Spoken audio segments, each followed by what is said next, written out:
Good morning, folks. At least it's morning for me at this time. Okay, so this will be our second content video for week 2. It will be our last content video for week 2. I'm going to put this up and then I'm going to give you discussion questions. Okay, so this video covers meditation 2. Although I'm not going to cover the very end of meditation 2, I'm going to cover that next week, and I'll give you a course announcement about that to explain exactly what my intentions are. Okay, so what are we covering here? So in the second meditation, we are left dangling, as it were, over the abyss of ignorance and doubt, right? That's how we left things in the first meditation. And then there's this conceit that I've mentioned, this sort of pretense that we'll do a meditation each day. So yesterday, let's say, we were left dangling, and today we're gonna get into the thick of it again. We're going to renew our active doubt, and we're going to see if anything holds up against that doubt. Maybe there's something we can find that we can't doubt. That's the idea that we're going into meditation 2 with, right? And when I say active doubt, do keep the evil demon in mind, or the malicious demon. There are different ways to translate the phrase. I'm very used to evil demon. That evil demon is trying to trick us, right? So is there something I can be certain of, even though the evil demon is trying to trick me? That's really what I'm asking here at the beginning of meditation 2. And there's this interesting figure of an immensely long lever, although Descartes doesn't explicitly say that. What he says is Archimedes, hopefully you know something about who Archimedes is. Archimedes just wanted one firm, immovable point, and then he could have moved the earth with it. So that's a reference to the lever or lever. It could be pronounced both ways. I think the British favor lever, but I digress. What is a lever? Well, it's something that Archimedes understood better than other people before him. So Archimedes was an ancient Greek known for his interest in mathematics and engineering. He figured out how to determine the volume of an irregular solid, right? You submerge it in water. You use water displacement. So he's kind of famous for that. You've heard of the word eureka when you discover something. Eureka! So that's presumably something that Archimedes would say when he figured something out. Who knows if this story is true. Right. Another story is he figured out how to determine the volume of an irregular solid when he was taking a bath. But I have no idea whether that's true. Anyway, what Archimedes understood about the lever is it's a force multiplier, right? So here's a pencil, and it could act as a lever, right? So you could use the pencil to pick something up, right? You could rest it on your finger as a fulcrum, and just get under there and pick it up. You all know this intuitively, right? What Archimedes understood is that the longer you make the lever, the more you can multiply the force. So this is more of a force multiplier than this. Again, you probably know that intuitively, but Archimedes understood it mathematically. You get more force going at the end of the pencil by making the lever longer. And of course, if we had a longer pencil, we could make the lever longer and longer. And so Archimedes is imagining, well, give me a lever long enough, and I can multiply the force enough to move a whole planet, to move the Earth, right? What should we get out of that? What we should get out of that is, again, as I said in the previous video, Descartes is a foundationalist with respect to knowledge. He sees knowledge as something that's built on broad, basic principles, right? So that's what he's searching for in meditation too. Some kind of broad, basic principle that he could begin to reconstruct knowledge on. Okay, so that's what you should get out of the Archimedes reference. Okay, so Descartes basically realizes there's a bunch of stuff in his consciousness. That's not how he puts it, but I think that's a good way for us to understand what he's saying. Like, there's a bunch of impressions of the external world in his consciousness, and there's a bunch of doubts, a bunch of questions, a bunch of perceptions. There's all this stuff in his consciousness, right? And he wants to know, well, what does that tell me? Where does it come from? Maybe I made this stuff up that's in my head, right? Maybe God put it there. Can I glean anything from those options? Well, yes, actually, to cut to the chase here, right? Possibly I did fabricate all these sensory impressions in my head. It's possible. But you know what? If I did that, the things that I'm sensing or that I seem to sense don't exist, but I do, right? Because I'm having sensory impressions. If God is putting sensory impressions in my mind, then I must be here to receive the sensory impressions. In a more sinister vein, if the evil demon is doing everything he can to deceive me, to trick me about what exists, then I exist, right? I mean, there's a strong logical intuition there that I actually can't shake. I found something I can't doubt, specifically. So what it comes down to for Descartes is a proposition, a statement, if you will, although proposition really refers to something more abstract. Statement sounds like you're physically stating something. A proposition would be an assertion that you could speak or you could think it, and he does end up saying, this proposition, I am, I exist, must be true whenever I say it or think it.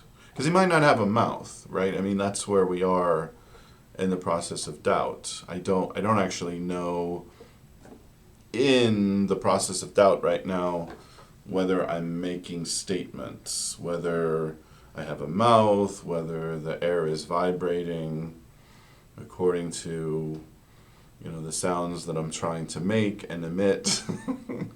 You get the idea, right? I'm certainly mentally making an assertion. I am, I exist, right? And maybe I'm even stating it out loud, and it must be true. Okay, so we did find a point of certainty. However, as soon as we find the point of certainty, doubts creep back in, right? So here's what Descartes says, and I do want you to look at the text with me right now because there's an issue with the text. So this is page 100. This is on the right hand column, and this is in the middle. There's a paragraph that starts in the middle, and what it literally says on the page, which is not correct. So I really want you to get out the book and look with me here. What it literally says on the page is, "But I do yet understand enough about what this I is, which now necessarily exists." So I am, I exist, that's necessarily true. So the I necessarily exists. And what he's actually saying is, you probably should write this in the book, he's saying, but I do not yet understand enough about what this I is, which now necessarily exists. You should write that in. So that's just something that went wrong with the editing of the book.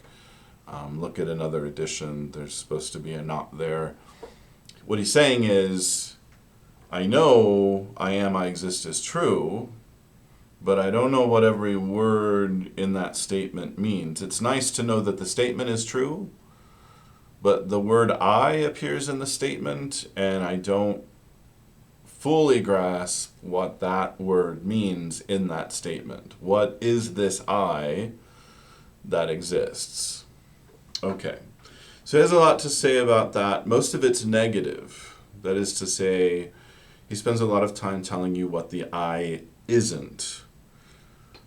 So to explain some of that, there are really a lot of references to Aristotle here. He doesn't want to name Aristotle.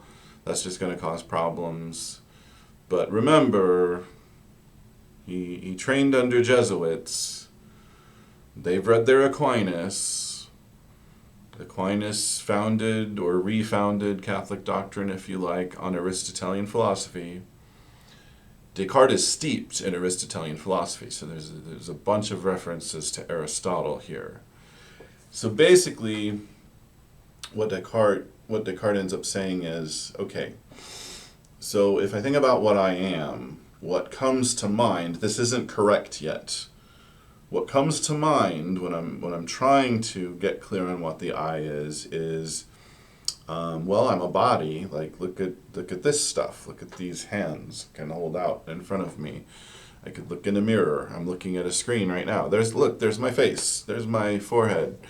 I'm a body, and I think a soul, a mind, right? So there's already a dualism emerging, but it's not definite yet. He's just throwing out ideas. So he's saying, when I thought about what I was in the past, I thought about bodies and minds, or bodies and souls. He doesn't really distinguish minds and souls here, right? Neither did Aristotle, by the way.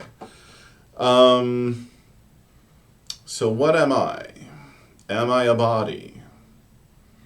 No, the issue is that I'm completely certain about this I. I am, I exist is necessarily true. It's impossible that I don't exist as a mind when I assert mentally, I am, I exist. If I'm capable of mentally making the assertion, then there I am. I exist necessarily as a mind, capable of mental functions such as assertion. Okay, so what about the body? Don't need it. So that's part of the negative part here. There's a method of subtraction that Descartes likes to use. He's going to think about the I. He's going to remove all the attributes that are mentally associated with the I that don't really belong, that aren't needed. And the body is one of those attributes, or being embodied, if you like, is one of those attributes. I might not exist as a body right now, right? Because I might be dreaming, or I might be deceived by an evil demon into thinking I have a body when I don't. So we've got a couple of different scenarios that suggest that I might not have a body, even though I think I do. And as I just said, I'm making assertions such as I am, I exist, so I exist as a mind. Okay, so negative part, no body. Mind, still here. Let's think about it some more, though. He does have some more negative points to make. So when we think about the soul or the mind, especially if we're trained in Aristotelian philosophy, what does the mind do? What are its functions? That's how Aristotle thought about it. What are the mind's functions? Well, the mind sets the body into motion. That's what Aristotle thought. And we do intuitively think that. Like I have an intention or a volition, and then my body does so. I want to pick up the pencil. I intend to pick up the pencil. Look, my body did it. Right? So one thing we think about the mind or the soul is it sets the body into motion. So am I a self-moving thing? Would be the way to put it. That's not exactly the wording Descartes uses, but I'm just making the Aristotelian part more explicit than he does. Am I a self-moving thing? No, because then I'd be saying I'm definitely an embodied mind, and I'm doubting the body part. So I don't know if there's anything to set into motion. So I'm not going to say this I that I'm certain of is a self-moving thing because I don't know if anything moves. I don't know if external space exists. Similarly, this goes back to Aristotle. Sorry, this will sound weird. But Descartes is raising the question in his own words, am I a self-nourishing thing?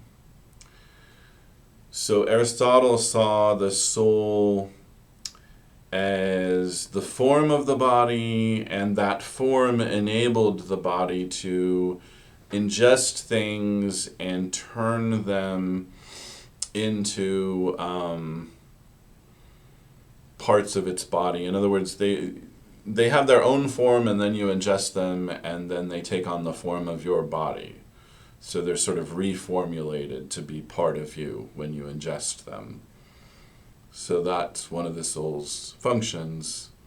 I mean, it makes sense as far as it goes, right? There's some organic principle that allows that to happen. So Aristotle said, well, that's one of the soul's functions. The soul allows you to nourish yourself. So Descartes is asking, am I a self-nourishing thing? Well, again, that would mean I'm an embodied soul or an embodied mind, right? Because the soul is doing something that allows the body to nourish itself, and I don't know if I have a body. So no, I'm not a self-nourishing thing. I'm not a self-moving thing. I'm not a self-nourishing thing. Am I a perceiving thing? Well, not exactly. This is another soul function that Aristotle names in his own works. Am I a perceiving thing? Well, if we're talking about successful perception, then I'm perceiving things in the world. So again, no, I don't know if there's an external world, right? So I'm not going to say I'm a perceiving thing. It suggests too strongly that there's a world, a physical world to perceive. Am I a thinking thing? Yes, there we go. Finally we got it. I'm a thinking thing.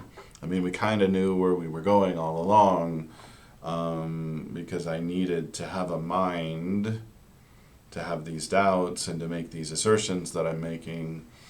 But we had to go through these Aristotelian functions. So what am I? I'm a thinking thing. Also, that reflects back on the perception issue. I'm not a perceiving thing if we construe perception as successful perception of an external world. However, I am a perceiving thing in the sense that I have perceptual thoughts. I have sensory impressions. If we think of those as just thoughts, yeah, those exist, right? Those exist with me. I exist, I have sensory thoughts, so the sensory thoughts exist. it doesn't follow that there's any successful perception of an external world going on. Okay, so this is our process of elimination argument. I'm not an embodied thing. I'm not a self-moving thing. I'm not a self-nourishing thing. I'm not a perceiving thing if we're talking about successful perception. I am a thinking thing. By the time we get to this point, Descartes is entitled to say, and I would take him to be saying, I'm essentially a thinking thing. Now, technically, he doesn't really say that until the sixth meditation. But this is the best argument he gives. He thinks he gives a better argument in the sixth meditation, so he waits until then to really say it. But this is it. This is the best argument he's got, right? We'll say more about that when we get to the sixth meditation. The argument is, look, here's a bunch of attributes that the I has, or that the I seems to have. Like we've all talked about this. We've all talked about, okay, not you specifically maybe, but we philosophers at least, we've all talked about Aristotelian philosophy and the soul functions, and these are the things we've discussed. And when you really narrow it down to the things I'm certain of with respect to the I, that I know exists for certain, the thing I can definitely attribute to that I for sure is thinking. So that's its essential attribute. To be clear, an essential attribute is one that an entity can't be without. In other words, I can exist without being a self-mover, and I can exist without being a self-nourisher. I can't exist without having a mind. It wouldn't make any sense. That's just the kind of thing I am. I am a thinking thing. I am essentially a thinking thing, meaning that is the kind of thing I am. I am not essentially an embodied thing. It may turn out that I'm an embodied thing, but it's not essential. It doesn't tell you what my defining attribute is, right? To give maybe a weird example, but I think it usually helps. I've given it before. The essence of a chair is to be sat upon, right? That's sort of a made-up function. It's not like my function, which is thinking, which is biological, maybe. I mean, I would say that. Descartes wouldn't say that. Descartes would say that's a basic natural function. He wouldn't say it's biological. But anyway, a chair has a function and an essence. Its essence is to be sat upon. If you rearrange the parts of the chair so that it cannot be sat upon, you've got the same materials because you rearranged them, but now you don't have a chair, right? So that's what it means to have an essence. It's a defining attribute. Is it a chair or isn't it? Well, does it have that chair essence? Does it have that defining attribute? Am I a human or not? Well, do I have that defining attribute? Well, Descartes believes the defining attribute is thinking. So if I exist, I'm thinking, which by the way leads to some weird ideas later on. So Descartes is sort of pressed to say, eventually, not in this book, that I'm always dreaming when I'm asleep. I never quit dreaming. Why does he have to say that? Because if I quit dreaming, then there's no thinking going on. Therefore, I don't exist, right? So that would be a gappy existence where I'm going in and out of existence. So he ends up being constrained to say that if I'm asleep, I'm always dreaming. Okay, well anyway, that's our process of elimination argument, or our argument by subtraction. Now here's a problem with that argument as a process of elimination argument. Let me give you a similar argument. So the similar argument is I don't know who the man in the mask is. I know who my father is. Therefore, the man in the mask is not my father. I'll say it again. I don't know who the man in the mask is. I know who my father is. Therefore, the man in the mask is not my father. That's a terrible argument, right? There's a lot going on there. On the surface of it, we could just say, well, it's an argument from ignorance. You're arguing from what you don't know. I don't know who the man in the mask is. Is that what Descartes is doing? Is he arguing from what he doesn't know? Right? Like he doesn't know whether he's embodied. Is that really what the argument boils down to? Another way to think about the argument is, look, when two things have opposite properties, they can't turn out to be the same thing. Right? So if you've got an object and another object, so maybe you've got two objects, although that's kind of the issue. Well, are there two objects or aren't there? Like somebody gives this description, somebody gives this description. You're trying to figure out, are they the same object or not? So this person says the object is round, and this person says it's not round. Okay, well, if both those reports are true, then these are two different objects, not the same object. An object can't be round and not round at the same time. Certainly, that's how it seems on the surface of things. You know, maybe if you dug deeper, you'd find some kind of reconciliation, but it certainly doesn't look like it. Right? If the properties really are opposite, round and not round, the same object can't have them both at the same time. So is Descartes saying,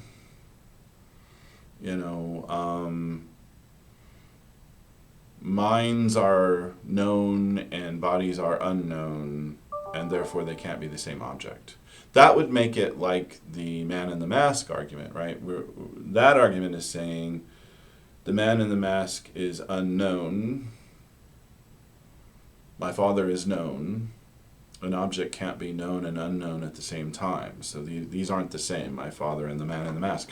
We know that doesn't work, and the problem is known and unknown aren't properties of objects out there. They're properties of me. Do I know that object, or do I not know that object? Right? And so it seems like maybe there's something similar going on with Descartes' argument, where he's saying, I am certain about bodies. Sorry. I'm not certain about bodies. I'm uncertain about bodies. I'm certain about minds. Gosh, this is certain, this is uncertain. They can't be the same. Minds and bodies can't be the same. So I can identify with my mind and not with my body. Right? Is that what's going on? That's a bad argument. If Descartes is just saying, my mind is certain, my body is uncertain, therefore I am my mind, I'm not my body. If Descartes is saying minds are known, bodies are unknown, they can't be the same, none of that works, none of that holds up. But here's a different way of interpreting the argument. What about the synopsis, which I probably said I was going to ignore, but let's look at it anyway. If you look at page 95, on the right-hand column, this is before the first meditation. This is the synopsis of the 6 meditations altogether.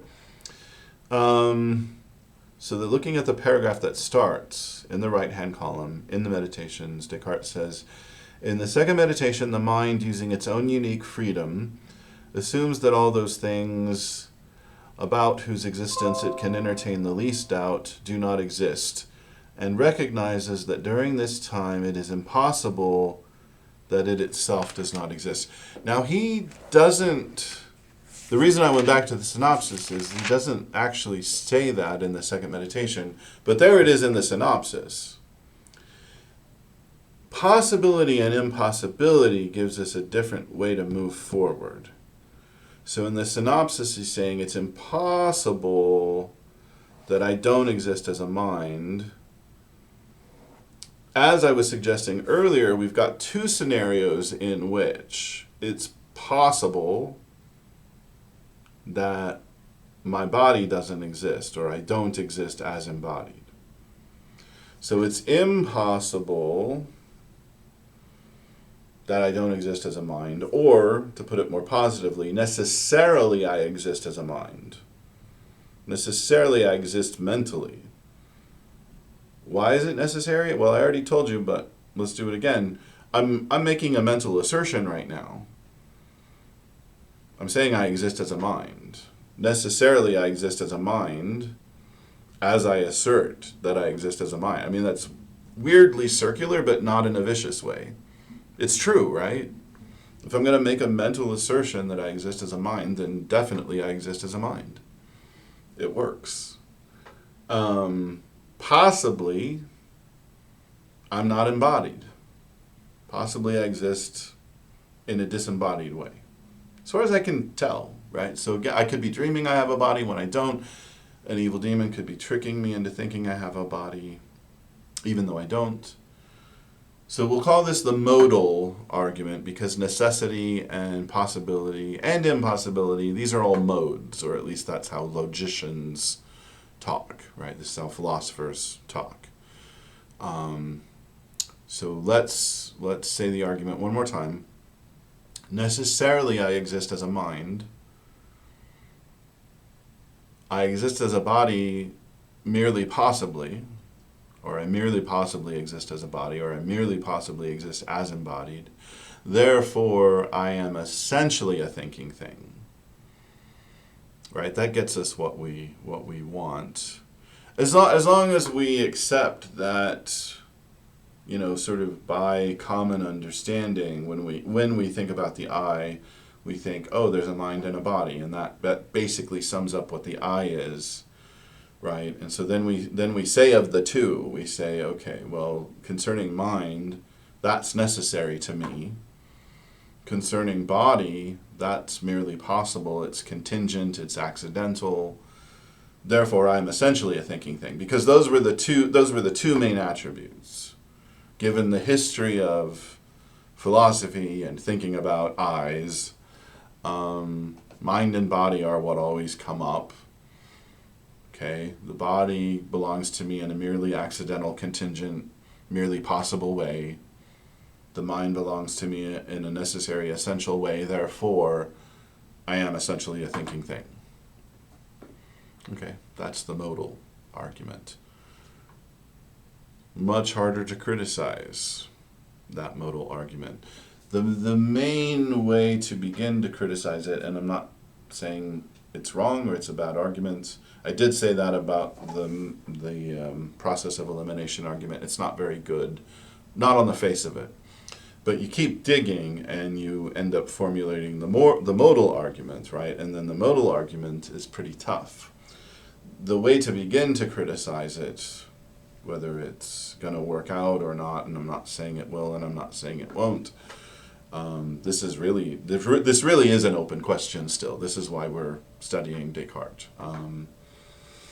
Right. The way to begin to criticize it is to say, well, when I claim that I'm merely possibly embodied, am I just imagining things that aren't really possible? Like I'm imagining that I could dream that I have a body when I don't, but what if dreaming depends on having a brain in ways that I don't fully understand, and I definitely don't fully understand that, and neither does anyone else.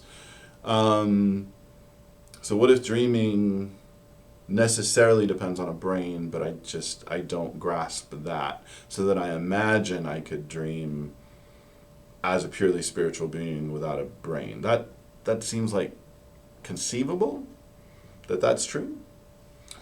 Similarly, maybe necessarily thinking depends on some kind of physical substrate, but I think I can imagine an evil demon tricking a purely spiritual being into thinking it has a body. But that thinking it has a body actually depends on having a physical substrate, because you can't have a thought without a physical substrate. Maybe this is just the beginning of starting to criticize the modal argument, but man, that opens up real quick into immense difficulties. Right? Because if you want to defeat the modal argument, it seems like you need to show how thinking needs a physical substrate. But then, but then you need to say how the brain causes the mind to exist. But probably you need to say even more than that. That would certainly help. That would be a strong start. But philosophers and neuroscientists are really still talking about that at a really basic level. Like, how can the brain cause the mind? How, it seems like that happens, but how? And it seems like you want to answer that how question to defeat the modal argument, right? Okay, we'll leave it at that. This video is long enough. So there's a bunch of stuff at the end of the second meditation about this piece of wax. There's a lot there. And I've already covered a lot this week. So the wax meditation is for next week. Okay? And I'll go ahead and say next week we'll really focus on the wax meditation, and we'll focus on the sixth meditation. And I still want you to read the third and the fourth meditations. That's in the syllabus. It's just that I'm going to tell you kind of in a nutshell, or that's the plan, to tell you in a nutshell what Descartes concludes in meditations 3 and 4, right? Without getting into the arguments in great detail. So we'll look at the wax meditation, that is to say, the bit about the wax at the end of the second meditation, and the sixth meditation really closely next week, and we'll kind of glance at meditations 3 and 4 and see what materials we need to pull out of those so that we can fully understand meditation 6. All right, thanks.